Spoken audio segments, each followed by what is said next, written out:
Hi guys, তোমরা সবাই কেমন আছো? আশা করি অনেক অনেক ভালো আছো। একদম। তো ফাইনালি আজকের ভিডিওটা অনেক অনেক বেশি ইন্টারেস্টিং হতে আর চলেছে। হবে না কেন, আর বিশেষ করে মিজানুর রহমান আজহার স্যারের ভিডিও হতেই হবে। আর একদম। কন্টিনিউ কিন্তু তোমরা অনেকেই কমেন্ট করেছো যে বেশি বেশি করে মিজানুর রহমান আজহার স্যারের ভিডিওগুলো আনতে, তো অবশেষে নিয়ে আসলাম তোমাদের সামনে। তো আজকে বিষয়টা কিন্তু আবু তহ মোহাম্মদ আদনান স্যারের একটা টপিকের সঙ্গে কিন্তু হুবহু মিলে যায়। হ্যাঁ, দেখো, সবার ওপিনিয়ন আর সবার বলার ধরন কিন্তু সম্পূর্ণ আলাদা হয়। টপিকের মধ্যে অনেক অনেক টপিক থাকে, যেখানে অনেক অনেক ভিন্ন ভিন্ন ধরনের টপিক। আর হ্যাঁ, বিশেষ করে মিজানুর রহমান আজহার স্যারের ভিডিও তো দেখতেই হবে। একদম। তো ইভেন আমেরিকা যুদ্ধের পরে আসবে ইমাম মাহুদি, আমরা তো এই আচ্ছা। বিষয়গুলো শুনছিলাম কম হ্যাঁ, বেশি করে। হ্যাঁ। সত্য হবে নবীজির ভবিষ্যৎবাণী। তো বিষয়গুলো জানবো, দেখবো এবং বিশেষ করে মিজানুর রহমান আজহার স্যার কী বললেন এই বিষয়গুলো নিয়ে। কারণ আমরা যে বিষয়গুলো শুনেছি, ওটা শোনার পর জাস্ট আমার শকিং হওয়ারই কথা, কারণ এমন এমন তথ্য বেরিয়ে আসছে। তো অবশ্যই দেখবো। চ্যানেল যদি নতুন হয়ে থাকো চ্যানেলটিকে সাবস্ক্রাইব করে দেবে, পাশে থাকা বেল আইকনটা টং টং করে করে বাজিয়ে দেবে, একটা লাইক করে দেবে। দেবে।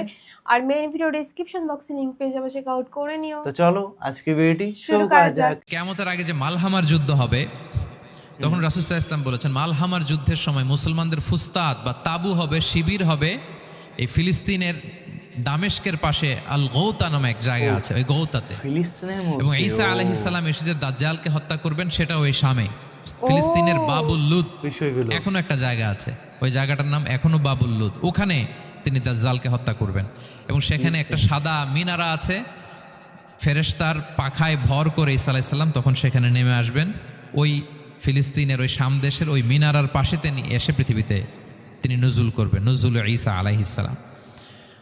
তো তিন এবং জাইতুনের কসম করে বেসিকলি আল্লাহ তাআলা ঈসা আলাইহিস সালামের জন্মস্থানের কসম করেছেন।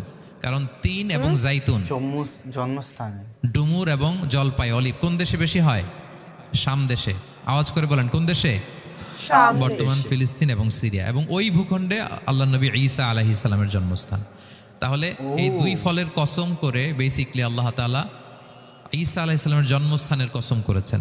ওনার প্রতি নাজিল হওয়া যে তাওরাত ইনজিল গ্রন্থ, এই রেভেলেশনের কসম করেছেন। আচ্ছা, এরপরে ওয়াতুরি সিনিন, সিনাই পর্বতের কসম। সিনাই পর্বত বা তুর পাহাড় হচ্ছে মিশরে অবস্থিত, আর মিশর হচ্ছে মুসা আলাইহিস সালামের জন্মস্থান। কার জন্মস্থান? মুসা আলাইহিস সালামের জন্মস্থান। তাহলে ওয়াতুরি সিনিন, তুর পাহাড়ের কসম বুঝিয়ে আল্লাহ তাআলা মূলত মুসা আলাইহিস সালামের জন্মস্থানের কসম করেছেন, যেখানে তাওরাত নাজিল হয়েছে। এরপরে ওয়াহাদ আল বালাদিল আমিন, এ নিরাপদ শহর বলে আল্লাহ তাআলা মক্কা শহরকে বুঝিয়েছেন। আর মক্কা কার জন্মস্থান বলেন তো? মুহাম্মদুর রাসূলুল্লাহ সাল্লাল্লাহু আলাইহি ওয়াসাল্লাম, সাইয়্যিদুল মুরসালিন, খাতামুন নবিয়্যিন, রাহমাতাল লিল আলামিন, হাবিবুল্লাহ মুহাম্মদুর রাসূলুল্লাহ সাল্লাল্লাহু আলাইহি ওয়াসাল্লামের জন্মস্থান। তাহলে এই চারটা আয়াতে চারটা শপথের মধ্য দিয়ে মূলত আল্লাহ তাআলা ঈসা আলাইহিস সালামের জন্মস্থান, মুসা আলাইহিস সালামের জন্মস্থান এবং মুহাম্মদ সাল্লাল্লাহু আলাইহি ওয়াসাল্লামের জন্মস্থান, যেই তিনটা এলাকায় ভূখণ্ডে তিনটা মেজর ওহী নাজিল হয়েছে। এক তো ঈসা আলাইহিস সালামের কাছে নাজিল হয়েছে ইনজিল কিতাব, আরেকটা হচ্ছে তাওরাত। তাওরাত এমন কিতাব যে কিতাব দিয়ে হাজার হাজার নবীরা ফয়সালা করেছেন। বনি ইসরাইলের অনেক নবীর উপর কোনো কিতাব নাজিল হয়নি, তার মানে তারা রসুল ছিলেন না, তারা নবী। তারা সব কিছু তাওরাত দিয়েই ফয়সালা করতেন। আর রাসূল সাল্লাল্লাহু আলাইহি ওয়াসাল্লামের উপর কোরআন নাজিল হয়েছে। তার মানে প্রথম চারটি শপথ দিয়ে বেসিকলি ইনজিলের শপথ, তাওরাতের শপথ এবং কোরআনের শপথ। বুঝতে পেরেছেন সবাই? শুরুতেই সূরাতুত তিনের কয়েকটা আয়াত তেলাওয়াত করেছি। এটা কালামুল্লাহ মাজিদের 95 নাম্বার সূরা। এই সূরাটা মক্কাতুল মুকাররমাতে নাজিল হয়েছে। এই সূরার আয়াত সংখ্যা 8টা। এই সূরার শুরুতে আল্লাহ তাআলা 4টা কসম করেছেন, ওয়াত-তিনি ওয়াজ-জাইতুনি ওয়া-তুরি সিনিনা ওয়া হাযাল বালাদিল আমিন। ওয়াত-তিন, তিনের কসম, ওয়াজ-জাইতুন, জাইতুনের কসম, ওয়াতুরি সিনিন, সিনাই পর্বতের কসম, ওয়াহাদ আল বালাদিল আমিন, আর এই নিরাপদ শহরের কসম। তো চারটা শপথ করেছেন বা আল্লাহ তাআলা কসম করেছেন। কসম দিয়ে আল্লাহ তাআলা কোরআনের অনেক সূরা শুরু করেছেন। যেমন একটা সূরায় আল্লাহ ফজরের সময়ের কসম করেছেন, আল্লাহ বলেছেন ওয়াল ফাজর।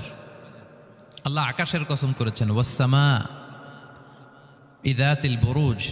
আল্লাহ তাআলা সূর্যের কসম করেছেন ওয়াশ-শামসি ওয়া দুহাহা। এভাবে আল্লাহ তাআলা তার সৃষ্টির অনেক কিছুর কসম করে গুরুত্বপূর্ণ কোনো মেসেজ বা বার্তা আমাদের সামনে হাজির করেন। তো এই সূরাতে আল্লাহ তাআলা চারটা জিনিসের কসম করে একটা খুবই গুরুত্বপূর্ণ বার্তা মানব মণ্ডলীর জন্য এই সূরাতে তিনি হাজির করেছেন। এই সূরাটা আমাদের অনেকেরই মুখস্থ আলহামদুলিল্লাহ, এবং আল্লাহ রাসূল সাল্লাল্লাহু আলাইহি ওয়াসাল্লাম প্রায় বিভিন্ন নামাজে এই সূরাটা তেলাওয়াত করতেন। বারা ইবনে আযিব রাদিয়াল্লাহু তাআলা আনহু উনি বর্ণনা করেন যে আমি একবার এশার সালাতে আল্লাহ রাসূল সাল্লাল্লাহু আলাইহি ওয়াসাল্লামের কণ্ঠে নামাজে সূরা ৩ তিনি তেলাওয়াত করেছেন, আমি নিজ কানে শুনেছি, এবং ওনার কণ্ঠ যে এত মধুর ছিল, আমার জীবনে এত সুমধুর কণ্ঠের তেলাওয়াত আমি শুনি নাই। আল্লাহর হাবিব সাল্লাল্লাহু আলাইহি ওয়াসাল্লামের কোরআন তেলাওয়াতের যে কণ্ঠ এত সুমিষ্ট ছিল, এত চমৎকার ছিল, শুধু তেলাওয়াত শুনেই অনেকে শাহাদা পড়ে মুসলমান হয়েছে। আবু জাহেল মক্কায় নিষেধ করতো যে কেউ যাবা না মুহাম্মদের কাছে, সে পাগল, সে গণক, সে মিথ্যাবাদী, সে জাদুকর, সে স্বামী স্ত্রীর মধ্যে বিচ্ছিন্নতা নিয়ে আসে, সে বাবা ছেলেকে আলাদা করে দেয়, তার কাছেই যাবা না, আর সে যা বলে শুনবাই না, কানে আঙ্গুল দিয়ে রাখবা। তো মানুষকে যেটা নিষেধ করা হয় বেশি, মানুষের ওইটার ব্যাপারে আগ্রহ সেটাই থাকে বেশি বেশি। করে। সে যত নিষেধ করতো মানুষ আরো বেশি বেশি যে শুনতো। মানুষকে সে কি বারণ করবে, সে দিনের বেলা নিষেধ করতো, রাতে যে লুকিয়ে লুকিয়ে নিজেই তেলাওয়াত শুনতো। তাহলে চিন্তা করেন যে আল্লাহর হাবিব সাল্লাল্লাহু আলাইহি ওয়াসাল্লামের কোরআনিক রেসিটেশন কত চমৎকার মেলোডিয়াস ভয়েস হলে স্বয়ং আবু জাহাল রাত্রিবেলা লুকিয়ে লুকিয়ে কোরআন তেলাওয়াত শুনতে যেত আল্লাহর হাবিব সাল্লাল্লাহু আলাইহি ওয়াসাল্লামের কণ্ঠে। তো রাসূল সাল্লাল্লাহু আলাইহি ওয়াসাল্লাম সূরাতুত ৩টা এশার সালাতে তিনি তেলাওয়াত করেছেন, এই মর্মে হাদিসে পাওয়া যায়। এবং এই সূরাটা একটা ফলের নামে সূরা। ৩ একটা ফল, আরব বিশ্বে খুব বেশি হয় ৩ ফল। আমরা বাংলাদেশে ডুমুর বলি, ইংরেজিতে ফিগ বলে, ফিগ ট্রি। তো ফলের নামে বেসিকলি আল্লাহ তাআলা এই সূরাটাকে, এই চ্যাপ্টারটাকে ডেডিকেট করেছেন। আমরা সূরাকে ইংরেজিতে চ্যাপ্টার বলি। কোরআনে ১১৪টা চ্যাপ্টার, এর মধ্যে এই সূরাটা হচ্ছে ফলের নামে ডেডিকেটেড। বিভিন্ন নামে খুব ইনক্লুসিভ ওয়েতে আল্লাহ তাআলা কোরআনে সূরাগুলো দিয়েছেন। কোরআনে আপনি প্রাণীর নামে সূরা পাবেন, প্রাণী। মানুষের নামে সূরা পাবেন, মানুষের মধ্যে ৩ ভাগ, মুমিন, তারপর কাফির, এরপর মুনাফিক, প্রত্যেকের নামে সূরা। সূরাতুল মুমিনুন আছে, সূরাতুল কাফিরুন আছে, আবার সূরাতুল মুনাফিকুন আছে। আমাদের দৃশ্য জগতের সবচেয়ে বড় প্রাণীটা হচ্ছে হাতি, তাই না? এই হাতির নামে একটা সূরা আছে, বলেন তো এই সূরার নাম কি? সূরা ফিল। তারপর আমরা যে দেখি আমাদের দৃশ্য জগতের সবচেয়ে ছোট প্রাণী হচ্ছে পিঁপড়া, পিঁপড়ার নামে একটা সূরা আছে, সূরা আন-নামল। আন-নামল মানে পিঁপড়ার সূরা। মাকড়সার নামে সূরা আছে, সূরাতুল আনকাবুত। তারপর গোষ্ঠীর নামে সূরা আছে, সূরাতু আলে ইমরান। বংশের নামে সূরা আছে, সূরাতু কুরাইশ, কুরাইশ বংশের নামে সূরা। এইভাবে খুব ইনক্লুসিভ ওয়েতে, এমন কিছু নাই যে আল্লাহ তাআলা উল্লেখ করেন নাই। মা ফাররাতনা ফিল কিতাবি মিন শাই, উল্লেখ করে নাই কোরআনে এমন কিছু নাই, সব কিছু আল্লাহ তাআলা উল্লেখ করেছেন। তো এই সূরাটা হচ্ছে একটা ফলের নামে, ফলটার নাম হচ্ছে ৩ ফল। আল্লাহ তাআলা বলছেন ওয়াত-তিন, তিনের শপথ। আমি একবার সরল বঙ্গানুবাদ করি, এরপর আমি তাফসিরে ঢুকি। তিনের শপথ, ওয়াজ-জাইতুন, জাইতুনের শপথ, ওয়াতুরি সিনিন, সিনাই পর্বতের শপথ, ওয়াহাদাল বালাদিল আমিন, এই নিরাপদ শহরের শপথ, লাকাদ খালাকনাল ইনসানা ফি আহসানি তাকওয়িম, নিশ্চয় আমি মানুষকে খুব চমৎকার সুন্দর অবয়বে সৃষ্টি করেছি। সুম্মা রাদাদনাহু আসফালা সাফিলিন, এরপরে তাকে আবার নিচু থেকে নিচুর দিকে নামিয়ে দিয়েছি। ইল্লাল্লাযীনা আমানু ওয়া আমিলুস সলিহাত, তবে তারা ছাড়া যারা ঈমান এনেছে এবং সৎকর্ম করেছে, ফালাহুম আজরুন গায়রু মামনুন, তাদের জন্য আছে অফুরন্ত পুরস্কার। ফামা ইউকাযযিবুকা বা'দু বিদ্দিন, এগুলো জানার পরও কিসে তোমাকে দিন অস্বীকারের ব্যাপারে উদ্বুদ্ধ করলো? আলাইসাল্লাহু বিআহকামিল হাকিমিন, আল্লাহ তাআলা কি শ্রেষ্ঠ বিচারক নন? সাদাকাল্লাহুল আযীম। এই হচ্ছে এই সূরাটির সরল অনুবাদ। এবার আমরা তাফসিরে ঢুকি। প্রথমে আল্লাহ তাআলা বলেছেন ওয়াত-তিন, তিনের শপথ। ৩ মানে তো আমরা জানলাম, 3 মানে ডুমুর। আল্লাহর হাবিব সাল্লাল্লাহু আলাইহি ওয়াসাল্লাম তিনি 3 ফল পছন্দ করতেন, এবং এটা ডায়াবেটিক্সের জন্য ভালো, ডায়াবেটিক্স নিয়ন্ত্রণ করে। আমাদের বোনদের যাদের ইররেগুলার মেনস্ট্রুয়েশনাল পিরিয়ড হয়, এটার জন্য এটা খুব ভালো, এবং খুব স্ট্রেংথ স্টেমিনা আনে শরীরে। এটা জান্নাতের একটা গাছ। আদম আলাইহিস সালাম এবং হাওয়া আলাইহিস সালামকে যখন আল্লাহ বলেছিল ওয়ালা তাকরাবা হাযিহিশ শাজারাতা ফাতাকুনা মিনায যালিমিন, আদম এবং হাওয়া জান্নাতের সব জায়গায় যেতে মন চায় যাও, যা খেতে মন চায় খাও, এই নিষিদ্ধ গাছের কাছে যেও না, তাহলে তোমরা জালিম হয়ে যাবে। শয়তান এসে উল্টা বুঝালো, সে বলল তোমাদের খেতে নিষেধ করছে কেন জানো? আল্লাহ চায় না যে তোমরা জান্নাতে থাকো, আল্লাহ চায় এখান থেকে তোমাদের বের করে দিবে, কিন্তু তোমরা যদি এই গাছের ফল খাও আল্লাহ আর বের করতে পারবে না। দেখছেন শয়তানের অবস্থা? শয়তান কিন্তু নেগেটিভিটি নিয়ে সামনে আসে না, আসে খুব আপনার ওয়েল উইশার হিসেবে, উপদেশ নিয়ে খুব ভালো একটা পজিটিভ ওয়েতে আসে। তো ওনারা খেয়ে ফেললেন এই নিষিদ্ধ গাছের ফল। খাওয়ার ফলে আদম আলাইহিস সালাম, হাওয়া আলাইহিস সালাম, ওনাদের গা থেকে জান্নাতের পোশাকগুলো ঝরে পড়ে গেল। এখন কি দিয়ে ওনারা ওনাদের প্রাইভেটকে ঢাকবেন? তখন ওনারা তাফসির ফি জিলালিল কোরআনে এসেছে যে ওনারা এই 3 গাছের পাতা নিয়ে নিজেদের প্রাইভেট ঢেকেছিলেন। সুবহানাল্লাহ। সেই 3 ফলের কসম আল্লাহ করলেন, ও তিনের শপথ। এরপর আল্লাহ তাআলা বললেন ও জাইতুন, জাইতুনের শপথ। জাইতুন মানে হচ্ছে জলপাই। তো আল্লাহ তাআলা বললেন ও জাইতুন, জাইতুনের শপথ। জাইতুন মানে হচ্ছে জলপাই, ইংরেজিতে আমরা যেটাকে অলিভস বলি। তো আল্লাহ 3-এর কসম করলেন এবং অলিভের কসম করলেন। দুইটাই খুব উপকারী ফল। এবং আল্লাহর হাবিব সাল্লাল্লাহু আলাইহি ওয়াসাল্লাম তিনি জলপাইও খুব পছন্দ করতেন। ওনার রেগুলার ফুড আইটেমের মধ্যে জলপাই ছিল, অলিভস ছিল। এটা পাহাড়ি এরিয়া, মরুভূমিতে হয়। এবং রাসূল সাল্লাল্লাহু আলাইহি ওয়াসাল্লাম বলেছেন কুলু যাইত ওয়াদ্দাহিনু ফাইন্নাহু মিন শাজারাতিন মুবারাকা, তোমরা অলিভ অয়েল এটা খেয়েও এবং এটা গায়ে মালিশ করো, কেননা এটা বরকতময় একটা গাছের ফল, শাজারা মুবারাকা। এটা শরীরের ব্যাড কোলেস্টেরলকে কমিয়ে দেয়। দাড়িতে অ্যাপ্লাই করলে, চুলে অ্যাপ্লাই করলে সহজে পাকে না দাড়ি চুল। এবং স্কিনে অ্যাপ্লাই করলেও স্কিনের জন্য ভালো, স্কিনের জন্য বেশ ভালো। এটা যাদের সুযোগ হয় আপনারা দাড়িতে চুলে অ্যাপ্লাই করবেন, খাবেন। এটা খাওয়াও যায়। তাম্বুতু বিদ্দুহনি ওয়াসিবগিল লিল আখিলিন, কোরআনে এসেছে। এটা অয়েল হিসেবে ইউজ করে, আবার খাবার হিসেবেও ইউজ করা যায়। সালাদ ড্রেসিংয়ের ক্ষেত্রে কিন্তু অলিভ অয়েল আমরা ইউজ করি। ইদানিং পিজাতে খুব ইউজ করা হয় অলিভ, জলপাইটা। তো এটা আপনারা খেতে পারেন, এটা খুবই সুস্বাদু। এবং জলপাই গাছের মানে জাইতুন গাছের ডালের মেসোয়াক খুব ভালো হয়। আল্লাহর হাবিব সাল্লাল্লাহু আলাইহি ওয়াসাল্লাম জাইতুনের ডাল দিয়ে মেসোয়াক করতেন। তিনি বলতেন নি'মা সিওয়াকিয়া জাইতুন, সবচেয়ে শ্রেষ্ঠ মেসোয়াক হচ্ছে জাইতুনের। মিনাশ শাজারাতিল মুবারাকা, কারণ এটা বরকতময় গাছের ডালা। এবং ফাইন্নাহু সিওয়াকি ওয়া সিওয়াকুল আম্বিয়া মিন ক্বাবলি, এই জাইতুনের ডাল দিয়ে আমিও যেমনি মেসোয়াক করি, আমার আগে যত নবী পৃথিবীতে এসেছে সবাই জাইতুনের ডাল দিয়ে মেসোয়াক করত। আল্লাহ বলেন ওয়াতিনি ওয়াজ জাইতুন, তিনের শপথ আর জাইতুনের শপথ। এরপর আল্লাহ তাআলা বললেন ওয়াতুরি সিনিন, সিনাই পর্বতের শপথ। প্রথমে 2টা ফলের শপথ করলেন, এবার একটা পাহাড়ের শপথ করতেছেন। আপনারা কি তুর পাহাড়ের নাম শুনেছেন? একদম, অনেকবার শুনেছি। এই সিনাই পর্বত দ্বারা তুর পাহাড় উদ্দেশ্য। এটা মিশরের একটা পাহাড়, অনেক উঁচু, 2285 মিটার উঁচু। ওইটার নিচে আছে মুকাদ্দাসে তুয়া, যেখানে মুসা আলাইহিস সালামকে আল্লাহ তাআলা জুতা খুলতে বলেছিলেন, ফাখলা না আলাইকা ইন্নাকা বিল ওয়াদিল মুকাদ্দাসে তুয়া, হে মুসা তুমি পবিত্র উপত্যকায় এসেছো, জুতা খুলো। তো ওখানে সব ধর্মের লোকেরা যায়, সব ধর্মের লোকদের জন্য তীর্থস্থান। মুসলিম, জুইশ, খ্রিস্টিয়ান সবাই যায়। এটা সিনাই একটা এলাকা আছে মিশরের, north south Sinai, north Sinai, এটা সাউথ সিনাইতে অবস্থিত। তো নিচে একটা খ্রিস্টানদের প্রাচীন গির্জা আছে, সেন্ট ক্যাথেরিনা গির্জা।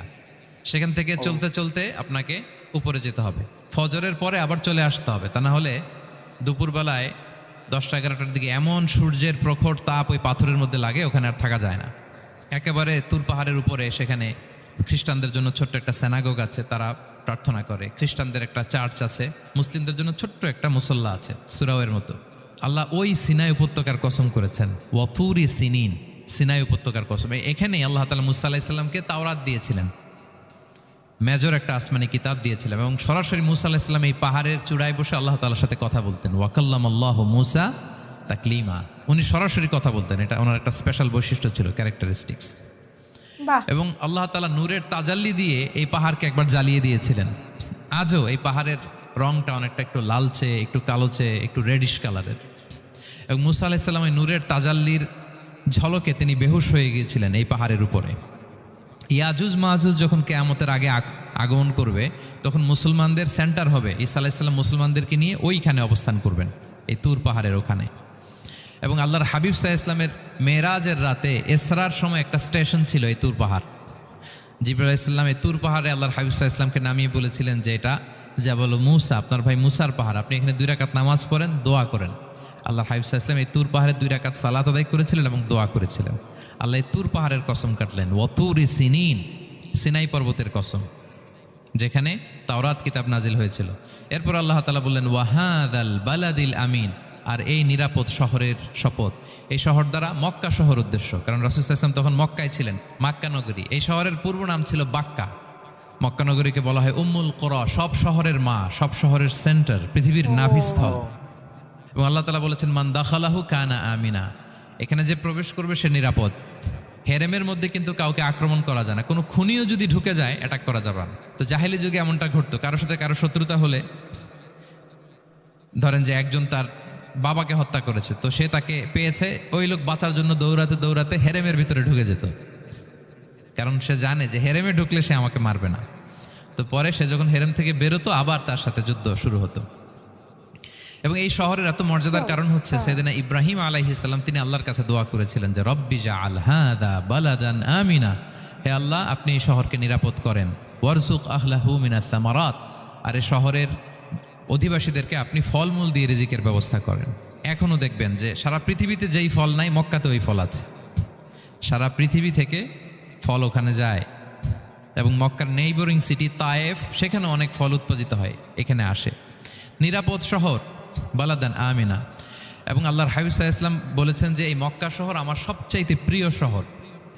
বাধ্য হয়ে তিনি যখন হিজরত করলেন মদিনায়, সেদিন বারবার তিনি মক্কার দিকে পেছনে ফিরে ফিরে তাকান আর কেঁদে কেঁদে তিনি বলতেছিলেন যে মাক্কাতু আহাব্বুল বিলাদ ইলাইয়া, মক্কা আমার কাছে সবচেয়ে প্রিয় নগরী। লাউলা উখরিজতু লামা খারাজতু, আমাকে যদি জোর করে বের করে দেয়া না হতো আমি কোনোদিন মক্কা ছেড়ে অন্য কোথাও যেতাম না। আল্লাহর হাবিব সাল্লাল্লাহু আলাইহি ওয়াসাল্লামের সবচেয়ে প্রিয় শহর ছিল মক্কা, এবং এটা আল্লাহর হাবিব সাল্লাল্লাহু আলাইহি ওয়াসাল্লামের জন্মস্থান, মাকান মাউলিদির রাসূল সাল্লাল্লাহু আলাইহি ওয়াসাল্লামের বিলাদাত হয়েছে এই শহরে। এবং এই শহরকে আল্লাহ বলেছেন মাসাবাতান লিন্নাসি ওয়া আমনা, মানুষের মিলনস্থল, কেন্দ্রস্থল, সারা পৃথিবী থেকে মানুষ ওখানে যায়। আপনি যে রমাদানে যদি মক্কায় যান, আল্লাহু আকবার, লক্ষ লক্ষ উমরা পালনকারী সেখানে, ইউরোপ থেকে, আফ্রিকা থেকে, অস্ট্রেলিয়া থেকে, এশিয়া থেকে, সারা পৃথিবীর মানুষের মিলনস্থল। ওখানে গেলে আপনি দেখবেন মাসাবাতান লিন্নাসি ওয়া আমনা, নিরাপদ জায়গা এবং মানুষের মিলনস্থল। এটা এখানে এমন মসজিদ আল্লাহ রেখেছেন কাবা ঘরের চারদিকে, এটাকে বলা হয় মসজিদুল হারাম, যে মসজিদে 1 রাকাত সালাত পড়লে 1 লক্ষ রাকাতের সওয়াব হয়। আল্লাহর ঘরকে কেন্দ্র করে তাওয়াফের নির্দেশ দেওয়া হয়েছে, ওয়ালিয়া তাওয়াফু বিল বাইতিল আতিক, পৃথিবীর কোনো ঘরকে তাওয়াফ করা যায় না, কোনো ঘরকে, এই একটা মাত্র ঘর যেটাকে এর চারদিকে এরকম তাওয়াফ করা যায়।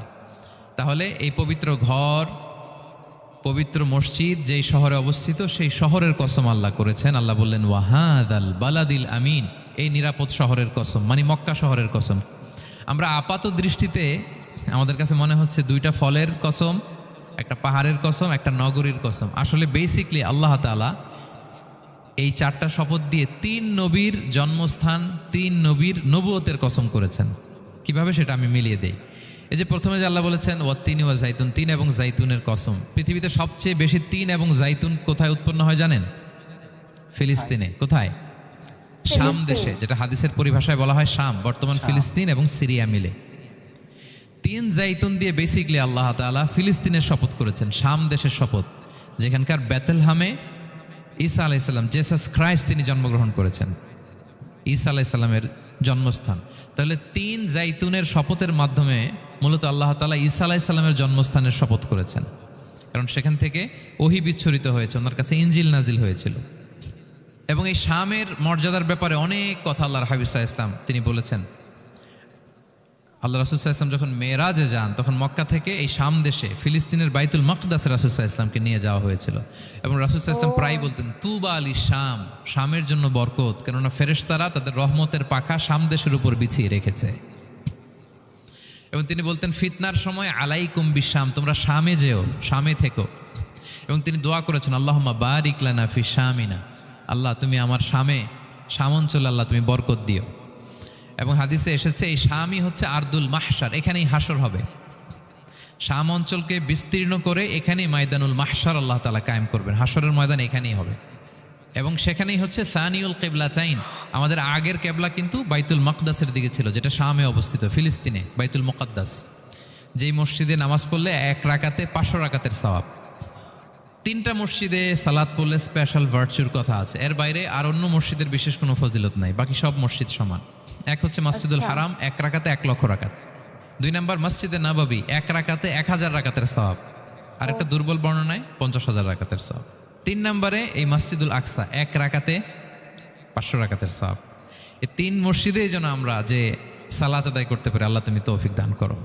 প্রত্যেকটা ভিডিও ভাইরাল হয় মিজানুর রহমান আজহারী স্যারের ভিডিও, কারণ ওনার কথার মধ্যে এতটা সুন্দর জাদু, মানে এতটা বেশি, মানে বেশি বললে হয়তো কম হয়ে যাবে, এতটা বেশি জাদু আছে ওনার কথার মধ্যে, দারুণ একদম। তো হুজুরের ভিডিওগুলো আমার তো জাস্ট চুমু চুমু চুমু লাগে। তো আমরা বেশ কিছুদিন হলো কিন্তু ভিডিওগুলো দেখতে পাচ্ছিলাম না, হুজুরের ভিডিওগুলো। একদম। তোমরা কমেন্ট করছিলে না, রিকোয়েস্ট করছিলে না, জন্য আমাদেরও দেখা হচ্ছিল না। তো ফাইনালি আমি দেখতে পেলাম। তো উনি আর এত সফটলি, এত স্নিগ্ধতা ভাবে, এত সুন্দর করে বলেন না, মনে হয় যে একদম। শুধু শুনতেই থাকি, আর শুনতেই মন থাকি। ছুঁয়ে যায়, পুরো মন ভরে যেন ওয়াজ একদম। শুনলে, আর ভালো লাগে ওয়াজগুলো শুনতে। তো তোমাদের কেমন খুবই লাগলো বেশি ভালো লাগে। অবশ্যই কমেন্ট বক্সে কমেন্ট করে জানিয়ে দিও। আর কি ধরনের ভিডিও রিঅ্যাকশন চাই সেটাও। কমেন্ট আর করে জানাবে। আমাদের ভিডিও মানে চ্যানেলে অনেক সুন্দর ভিডিও আপলোড করা আছে, তোমরা প্লিজ চেক আউট করো, অনেক ভালো লাগবে। তো guys bye bye. Take care.